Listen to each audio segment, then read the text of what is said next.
Jeg vil ikke det her handler om kvinden Miriam, som vågner op efter en aften i byen og har nogle meget tågede erindringer om at være blevet udsat for et seksuelt overgreb. Den handler om Miriams forsøg på at huske, hvad der er sket med hende, og om hendes møde med retssystemet, og hendes forsøg på at bearbejde traumet efter en voldtægt, og hvordan det traume påvirker måden, hun tænker og sanser og føler på, og vender hele hendes verden på hovedet. Romanen foregår i København, som er den by, jeg selv bor i og er vokset op i.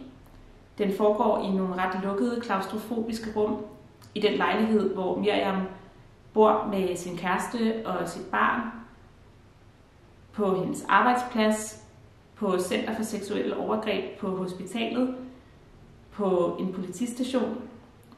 Da jeg skrev bogen, havde jeg aldrig læst en litterær beskrivelse af en undersøgelse på Center for Seksuelle Overgreb, eller en detaljeret beskrivelse af en afhøring af et voldtægtsoffer, som går galt. Og jeg synes, det var vigtigt at skabe et litterært udtryk for de steder og de oplevelser.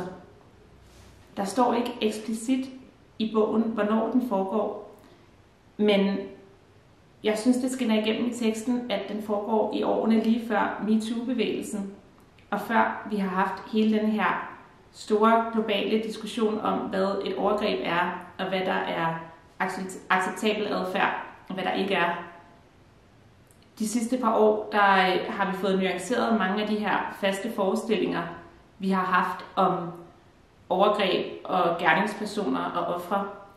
Men romanen foregår før denne her store debat har fundet sted, og de forestillinger, Miriam har om, hvordan en voldtægt ser ud, har hun meget svært ved at få til at passe sammen med det, hun har oplevet. Og det er noget af det, der gør det meget svært for hende at bearbejde det, hun har været igennem. Romanen er fiktion, og der er ikke nogen karakter, som er identisk med mig.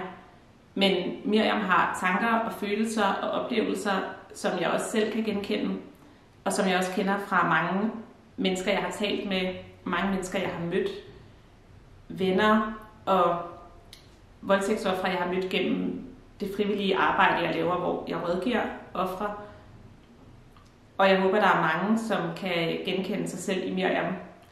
Også i de karaktertræk, hun har, som ikke er perfekte og sympatiske. Og de måder, hun håndterer sine oplevelser på, som ikke altid er perfekte.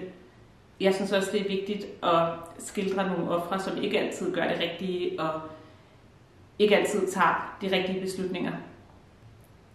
Jeg blev inspireret til at skrive bogen, blandt andet på grund af den debat, der har været efter MeToo-bevægelsen, og også lokalt i Danmark og i mange forskellige lande om, hvordan vi skal skrue vores lovgivning sammen, og hvad der er et overgreb, og hvad der skal være acceptabel og lovlig opførsel. Der har jo været en meget stor diskussion om de her temaer, som også har betydet, at jeg, ligesom mange andre mennesker, er begyndt at se nogle af mine tidligere oplevelser i et nyt lys. Og alle de her meget komplekse og nuancerede tankeprocesser, som jeg tror rigtig mange har været igennem siden MeToo-bevægelsen, de fortjener også et litterært udtryk, og de fortjener rigtig mange skildringer, for overgrebssituationer er lige så komplekse som alle mulige andre situationer, som finder sted mellem mennesker.